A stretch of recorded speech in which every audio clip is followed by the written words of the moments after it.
On today's episode, Dr. Liz and I welcome to the show Julie Blackburn from all the way down under in Australia. Having a baby can create stress individually and struggles as a couple. Julie shares practical tips and strategies from keeping the friendship strong through patience, gratitude, and kindness to avoiding criticism and letting dads be involved as equal partners. Julie Blackburn is a registered nurse, midwife, educator, and company director. Julie is passionate about work that supports couples achieve healthy relationships and healthy family environments, driven by a goal to ensure that children are raised in safe and healthy homes to support the prevention of family violence. She was among the first bringing baby home educators trained in Australia in 2008 and became a BBH specialist trainer in 2012, supporting the training of others in Australia and the Asia-Pacific region since then. When not working, she can be found hanging with her 3 adult children and her partner, planning the next road trip. Julie aims to be relatable, authentic, and kind, and values connecting with people from all walks of life. We hope you enjoy the show.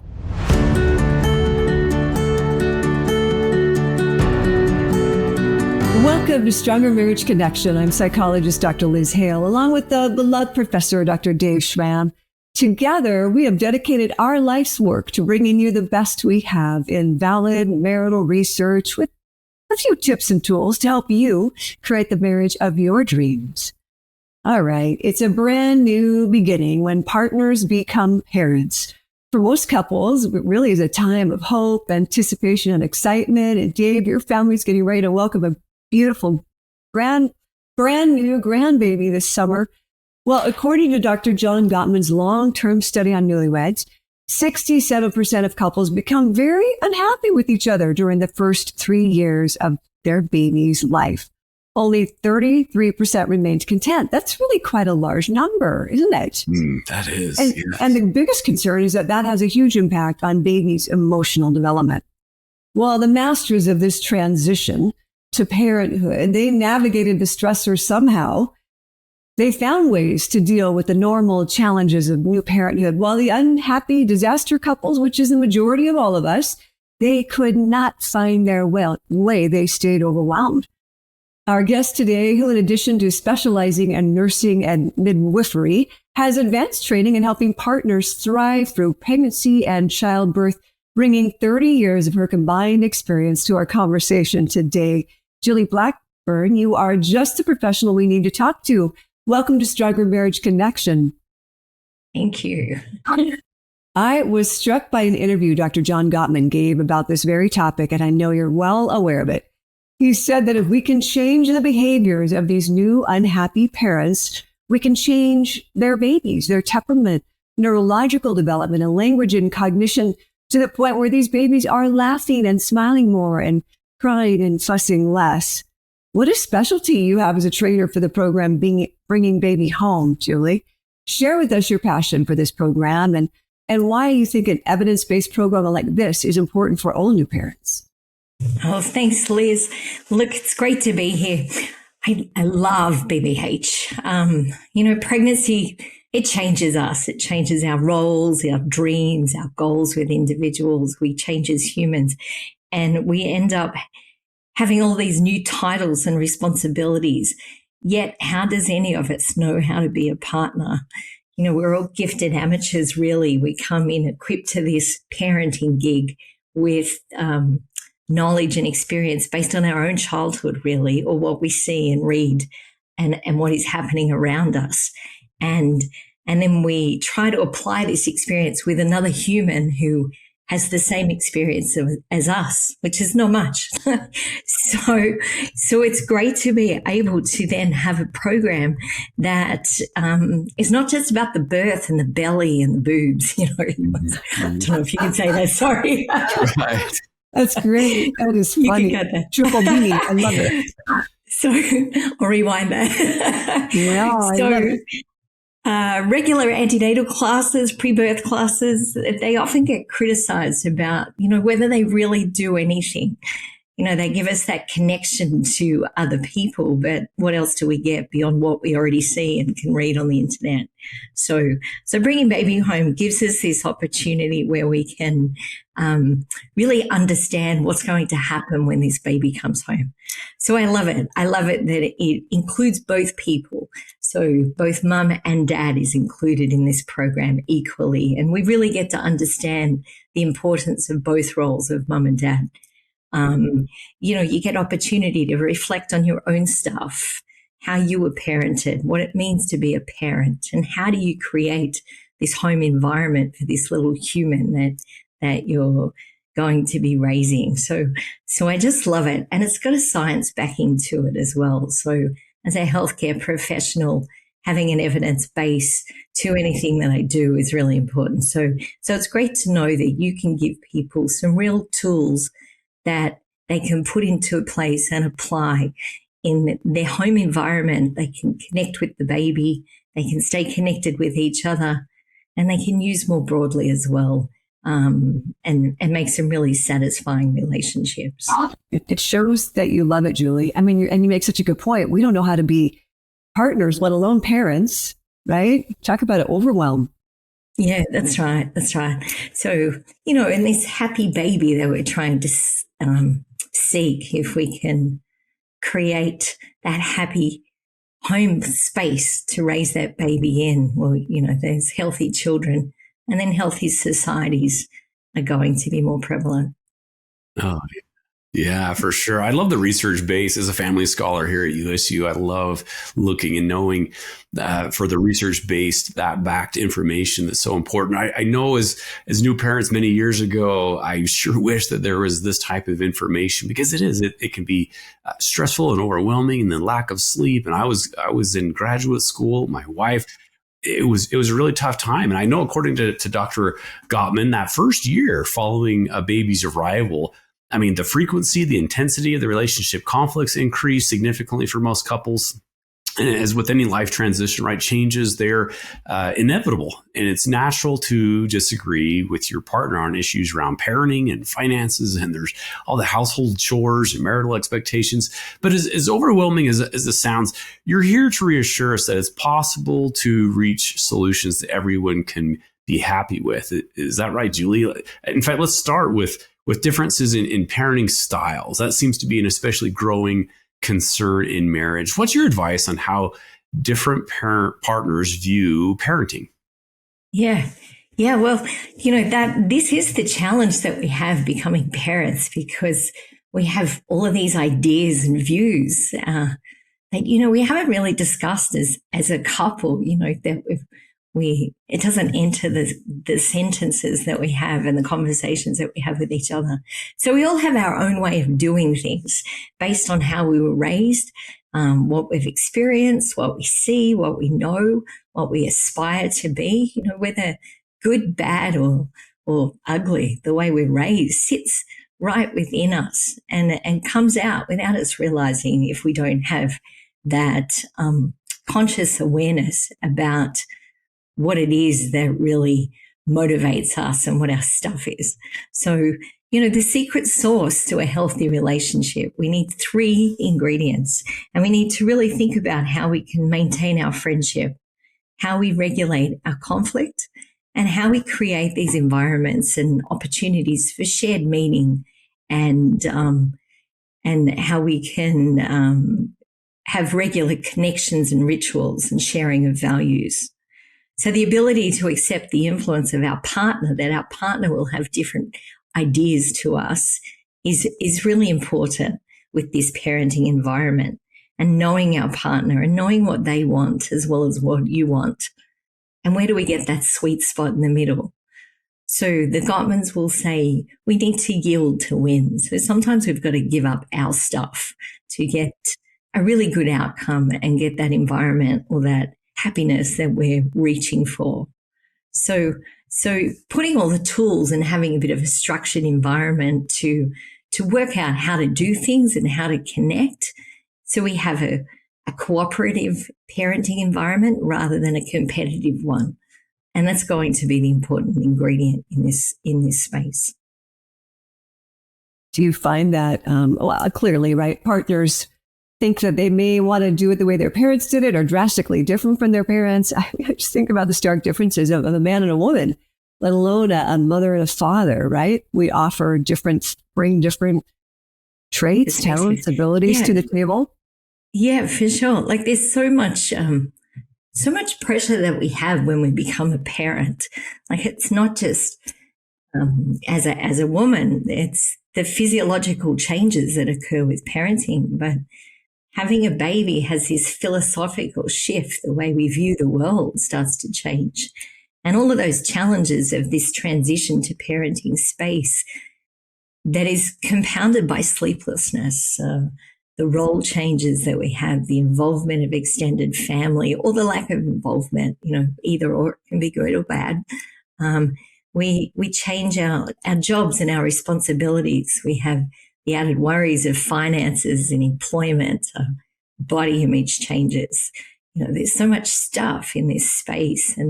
And like I said, this default setting is the way our mum did it or the way our dad did it. Yeah. Yes, right.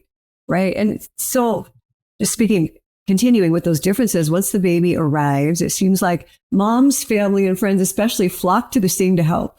Is that right, Julie? But according to the research, new dads can often feel excluded and crowded out. They might even start to withdraw from the baby and the mom. Maybe they're working more or, just trying to avoid conflict. What instruction in this arena do you give your soon-to-be parents? Yeah.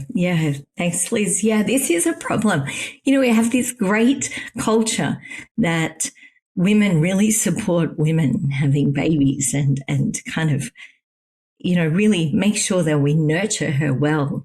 But this can be the very thing that alienates men, and men who don't feel like they're involved or have a role with this baby will naturally retreat back. Women can often behave like the gatekeeper of the baby, like I'm pregnant, I know what's best for this baby. And we can really push dads away, which is not helpful or healthy to our relationship or the relationship that the baby will have with their father as well. So, we need to check in on the dads. We need to, and this is what we do when the baby comes. Mums are often at home with the babies, in those early days, and they can be all alone with the baby. And then when dads come home, we check on them. We make sure they're doing it right, doing it properly. Are they changing the nappy or the diaper properly? Are they wrapping the baby properly? Are they bathing the baby? Like everything's watched and critiqued. And who wants to be criticized all the time? I remember my Navy husband criticized the way I ironed his uniform when we first got married. So what happened? I never ever ironed his uniform again. That was something I was not going to learn. So, we need to let the dads do things as well. They're not going to harm the baby. They just might do it different. So, and that way dads will stay involved. We don't want to refer to them as babysitters. You often hear dads saying they can't meet up with their friends because they're babysitting their kids, Like newsflash, it's your own kid. Or we will do that as women. Let me see if my husband can babysit, right? I mean, that's right. It is an area of opportunity for all of us. Yeah, that's right. Yeah, no, it's your own kid. It's called parenting. So, that's right. That's right. And if we want to feel like a parent, then we really need to be involved in the decisions of that child. So, and there's no evidence out there that says mums can do this stuff better than dads. So, the only thing the mum can do that dad can't do is breastfeed and give birth. So, we do need dads to be involved. There's plenty of research of why that's important. Yeah. Amen. I love this. I love the wisdom here, Julie, for dads and involvement. I know, at least here in the U.S., that I've seen personally, more dads getting paternity leave, and that there's more there supporting the dads. And yes, I love the less criticism, counsel to the mothers or the wives.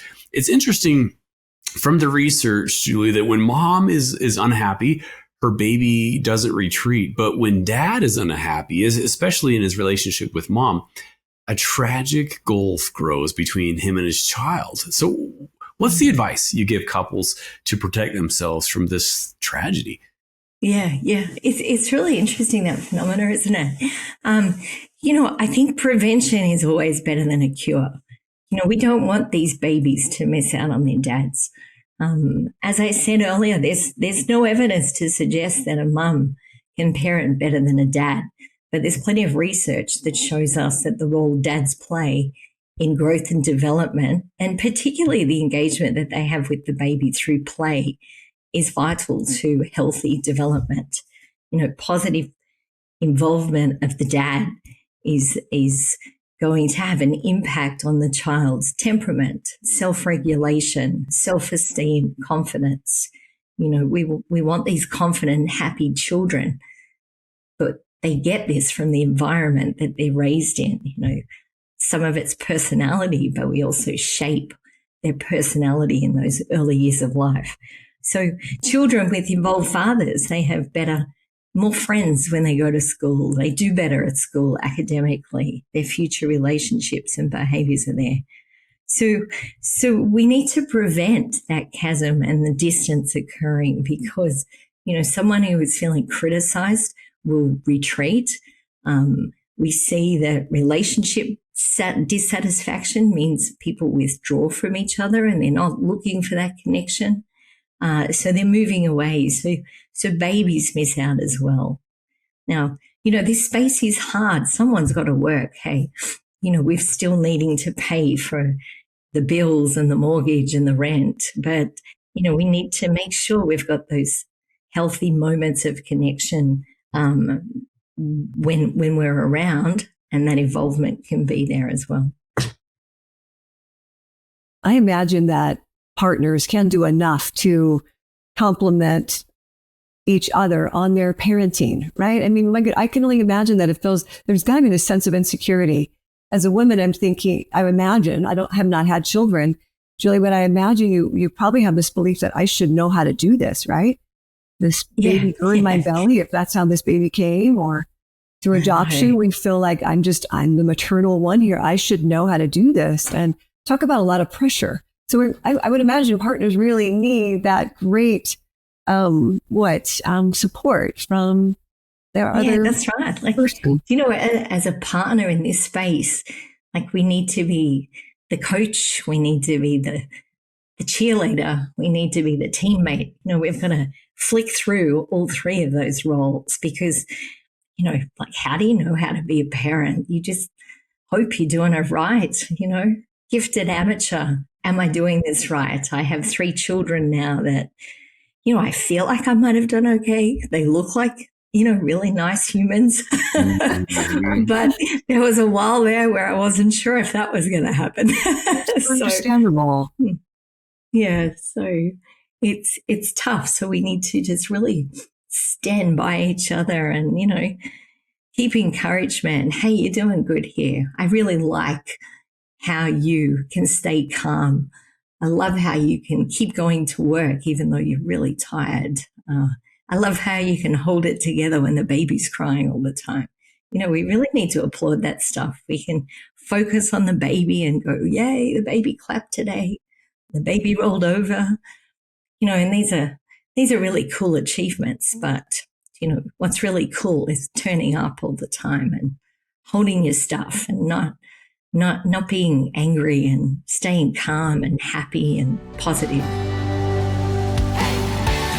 We'll be right back after this brief message.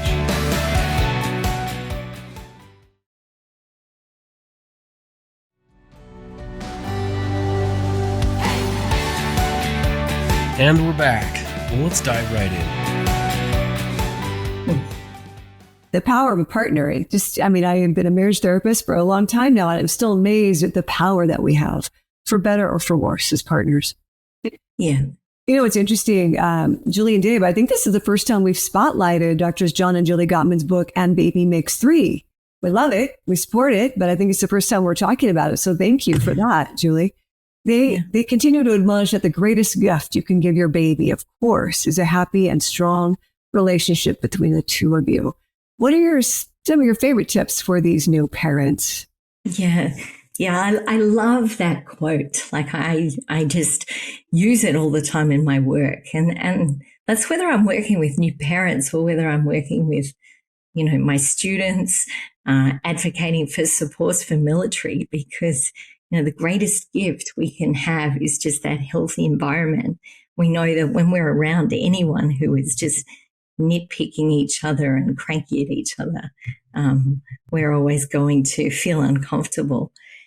I also like to remind people that relationship between parent to parent and the parent to child is really important to understand.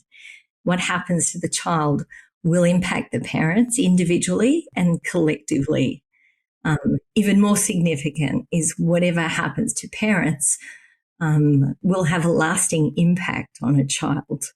These are things that we don't go over and we don't get over. We can always think about an event that may have occurred to our parents. It kind of lives within us all the time. So to paraphrase John Gottman, he also says, just as a tree is affected by the quality of the air and the water and the soil and the environment, the emotional health of the child is determined as well by the intimate relationships around them. So that emotional ecology that we create for our children is going to have a lasting impact on the child. So I think it's really important that we understand that interrelationship that we all have on each other and how that will have a lasting impact on all of our health and well-being. Mm-hmm. Yeah, man, that sure does. That environment is so critical.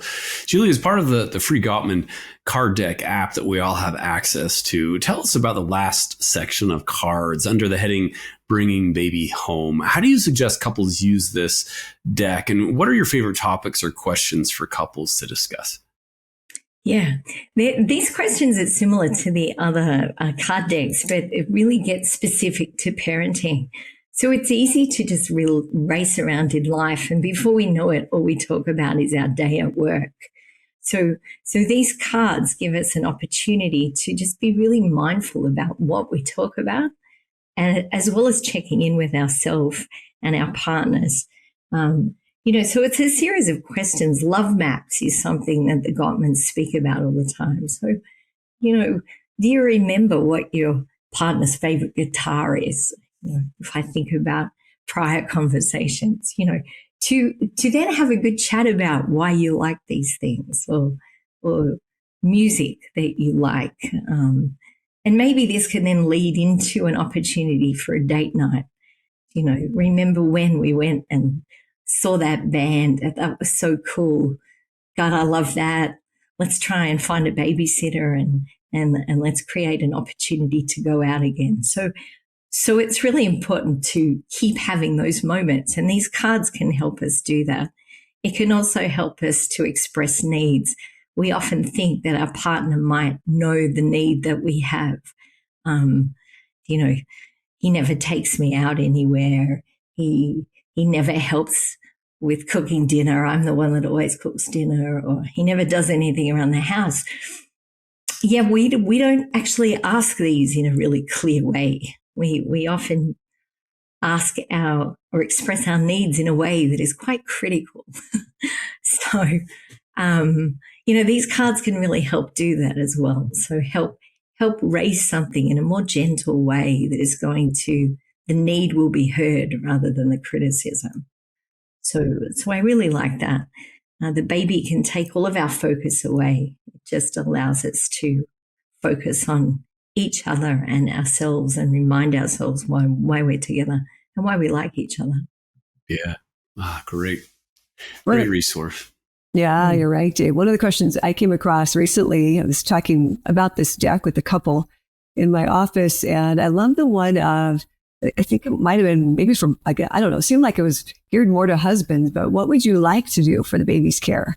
Right? Would you like to be involved in the feeding, the bathing, the tucking in, or getting up in the middle of the night? Just thought it was great. Automatically just assuming we're in this together. And what role do you want to play? What would you love to do? What do you feel insecure doing? Right? What worries you. Anyway, I just think it's brilliant, Julie. Yeah, those cards are really good. And what are you needing right now? Or there's ones about, feelings. So I feel lonely, or I miss you. I would like to go out to dinner with you. So things like that, because the way we raise things, we could say, you never take me anywhere, when really what you're wanting is just to hang out and have dinner with your partner, with your husband. It comes across totally different, right? You're apt to get what you want the latter way.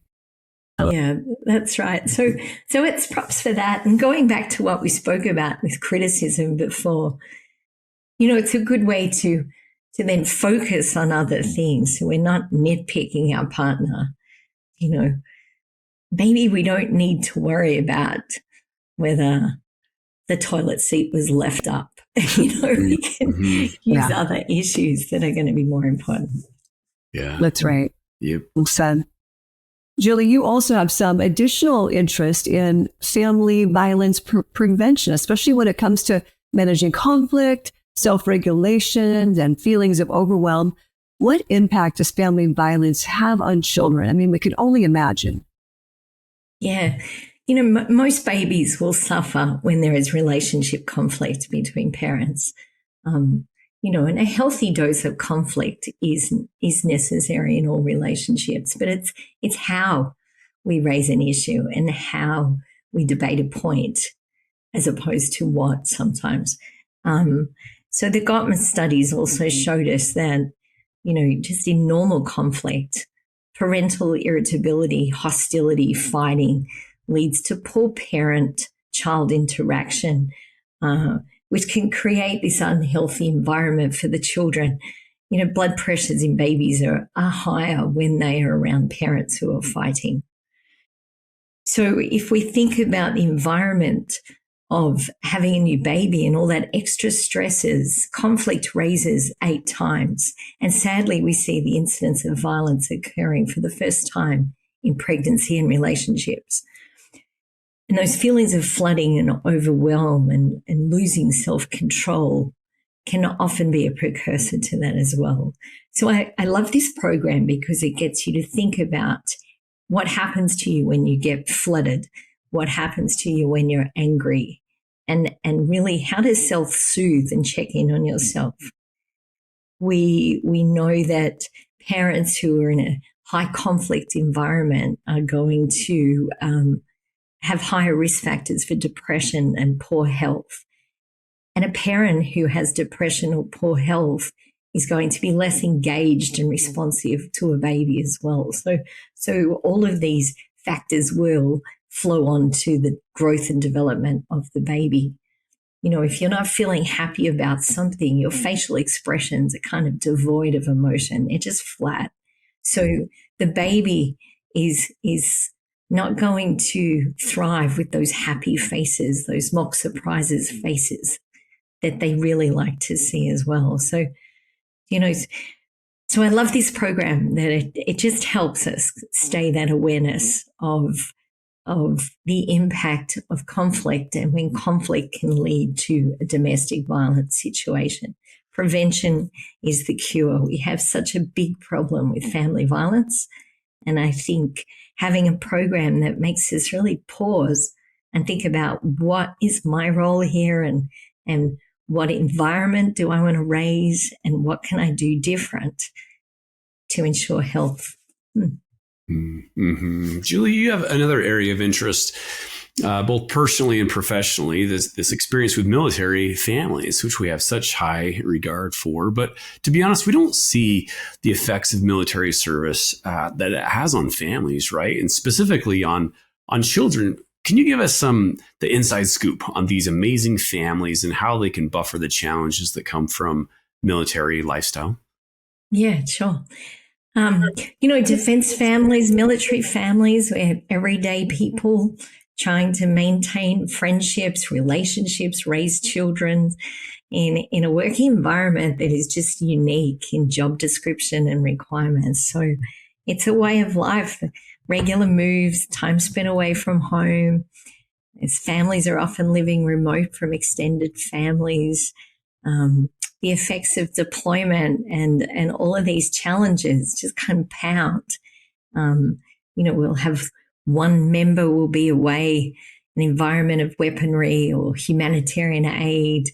They're out in the middle of an ocean and they're coming home then and now need to be landing into pregnancy or child rearing, which is really distant from what they're normally doing. And it's also a challenge when everybody is away from each other as well. So maintaining connection when we're seeing each other every day. Someone's walking in the door, you're saying hi. These situations, we really quickly lose sight of each other. We just start talking about the weather or we talk about work. So let's do this now when there's 6 months distance and we're just relying on email or social media to catch up with each other every now and again. So programs like BBH is really important for that. We've got to maintain those friendships and really be skilled in what is it that creates a good friendship? How do we do this? And then follow the bouncing ball, if you will, of what the masters do, who are really good at relationships. We create love maps. We check in with each other. We keep positive bank accounts of emotions. We show fondness and admiration. We share what's worrying us. These ingredients are important. So for military families, having these tools is so important because how do you share, a day at home and your drama with the washing machine blew up, and they're on the other side of the world. What are they going to do about it? But we need to still share these moments as well. Yeah, I love that. It takes this extra intentionality, right? This purposeful, connection. And we have to be very intentional about keeping that connection strong because you can naturally, I would assume you can naturally drift apart or just easily drift apart. If you don't do anything, we just kind of drift apart. And so with military families, especially, it seems like that there has to be this intentionality of creating and doing, keeping that connection strong. Is that right? Yeah. I was married to someone in the Navy and, long periods apart. And, particularly when children come, you're single parenting there as well, but you try to maintain and sustain this relationship with someone who is doing something completely different to what you're doing and really has no concept of what's happening at home, as much as I don't really have any concept of what's happening on a warship. So, it's how do you keep this all together and how do you keep children engaged with their parents, knowing that the role of a father is really important in development of children. So how do you get that nurturing softness that's needed and that active engagement with the family is really important as a couple and also for the family and the children as well. So to have some structure and have some tools in place to help support these families, because what we do know is military life will have a negative impact on children. Like it can have a negative impact on everybody. But if the environment's not good, children from military families are going to be more affected than those that don't. And for all of those reasons, high conflict environments, lack of engagement, lack of coordinated parenting. We may have someone that's too authoritarian, someone that's too critical. So all of these toxic ingredients that can enter the family environment that are harmful to raising children and health and well-being. So we need to think about that. What can we do different? How can we really support these environments and this necessary service that we need for national security, yet make sure we're raising healthy generations of military families as well? Yeah. Is the military providing that structure? Seems like I hear about programs now and then, Julie. Are we doing a pretty good job for our families or is more needed?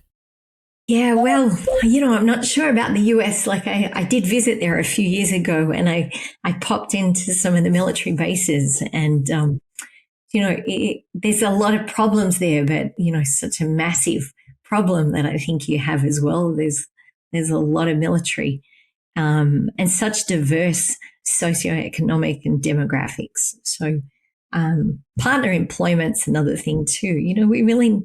A challenge of having a baby is that loss of identity that we have. So, as a new mum, changing a job or that loss of a job that you really love and you're now at home, it might not fit for you. And it's hard to get that value. And we can complicate this as well, depending on what our partner employment choice is. And we can lose sight of our own career goals and career directions. And so these things are also important. That's your third ingredient of those rituals and shared goals that we need to have when a baby comes. Because otherwise we can end up as a mum feeling quite lost that, I've given up all this time from work while partners kicked all their goals and, got to the top of their career. What am I doing now?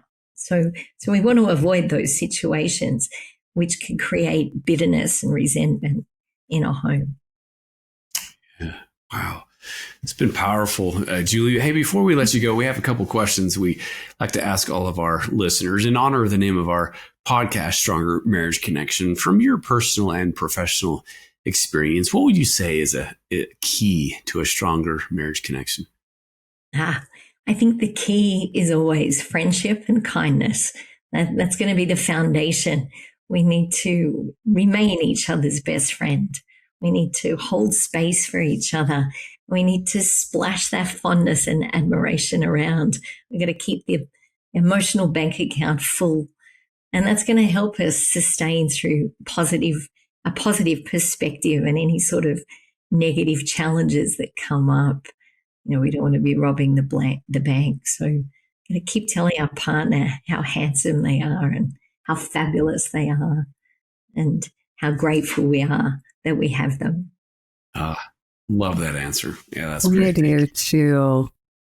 Boy, and I'm just struck by saying, and boy, how easy that is to let that go by the wayside.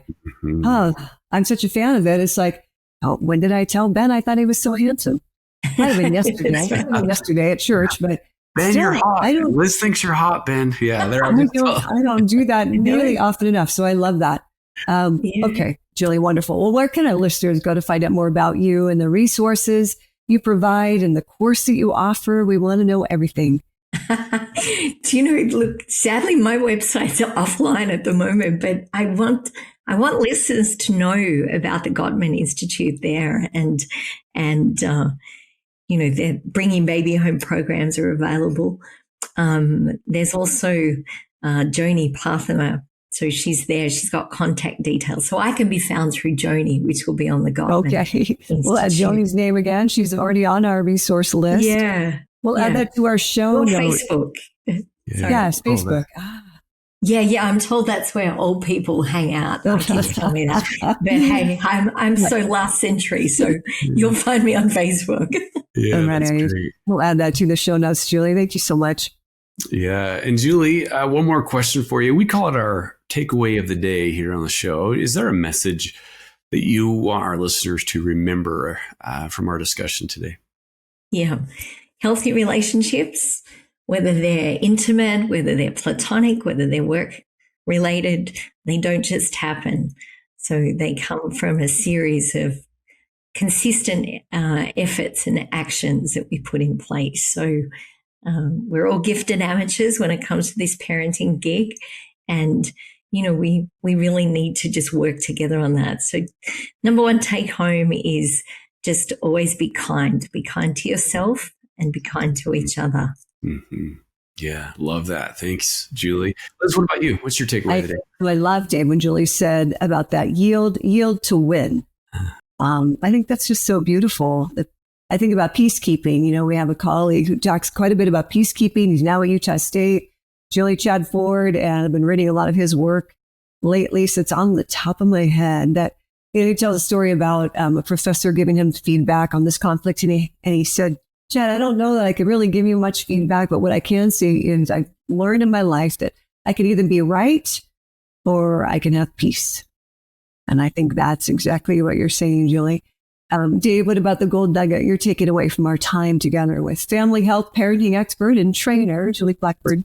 Yeah, this has been so helpful, Julie. I've had a daughter that was just married. I've got a daughter who's having a baby. So this is very at the forefront of my mind. I love everything you've talked about. I especially love what stood out to me was the counsel for related to criticism for wives, husbands, and it can be often unintentional. Oh, the baby's fussy. Let me take the baby, or that's not how you hold it, or be sure to do this. It's almost mothering the husband, which is not helpful. So there can be loud criticism. There can be almost silent criticism or an eye roll or things like that. So my message, I think, for women, especially new mothers, is, let your husband be a father. Let him be involved. Let him do, some of those dirty work. Again, having the conversations of dirty diapers and changing or getting up or feeding or whatever it is. But the criticism can really make him pull back and just almost feel like third wheel while you or your mom kind of sister kind of take charge, and he may feel kind of this feeling left out. So be sure to keep that connection, again, that intentionality, that kindness, that friendship, those date nights, all those things strong, so he doesn't feel like he's third wheel when baby comes along. So so true. You nailed it, Dave. Julie, this has been so very helpful, my friend. Thanks for joining us from down under, from Australia. This has been so very helpful. So thank you. My pleasure. It's been great chatting with you. Thank you for having me. All right, friends. Well, that does it for us. We will see you next time on another episode of the Stronger Marriage Connection podcast.